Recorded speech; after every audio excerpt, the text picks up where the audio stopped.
Yagan mula sa Espiritu Santo ni Inang Vision. vision. Mag-vision siya muna. Halika muna. Tawagin mo muna ang ating visionary. Angel Pangina. Okay, sabay kayo magsasalita ng anong lang sa isip mo. Dahil alin tayo sa Sabay kayo sabi niya dalawa. dahil sabay daw kayo rito tumayo, wala magsalita. Ako bababa dahil hindi ako visionary.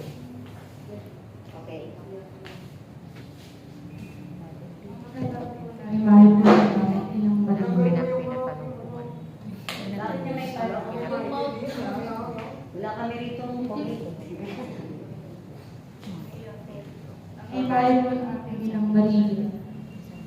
Actually, hindi ko po siya nakilala. Tinanong ko ba po yung lalo. Kasi nakalukang po siya na nakalukay yung buhok po niya. Ano lang siya, nakahubad-gubad, nakapalaban lang po siya mahaba na kulay blue. Tapos siya po si Assumption of Mary.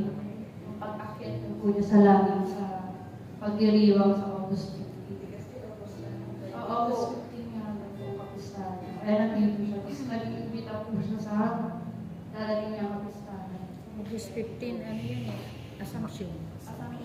Pag-akyat. Pag-akyat. Siya po pala, nakaupo po siya kaya, alam ko, okay po ako sa matip.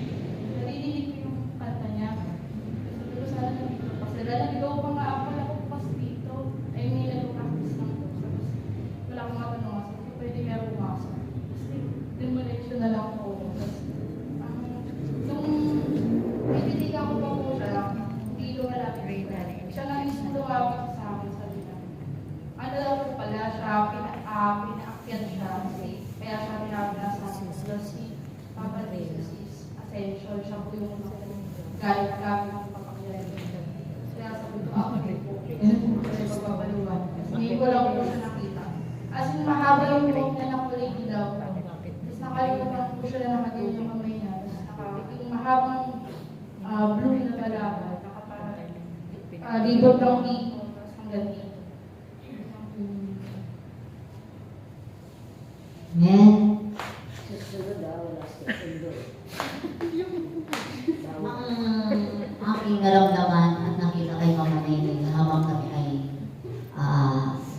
nanalangin at na kumakanta ng makalangit na hawitin. Naman ko yung presensya ni Mama Mary. Pagpasok ko pa lang, ramdam ko na siya. At habang ako ay nag-aaluluya, mayroon ako dito nakita isang liwanag. Talaga namang lagi ko sa nakikita dito sa harapan. Isang napakaliwanag na hindi ko masasabi kandila siya.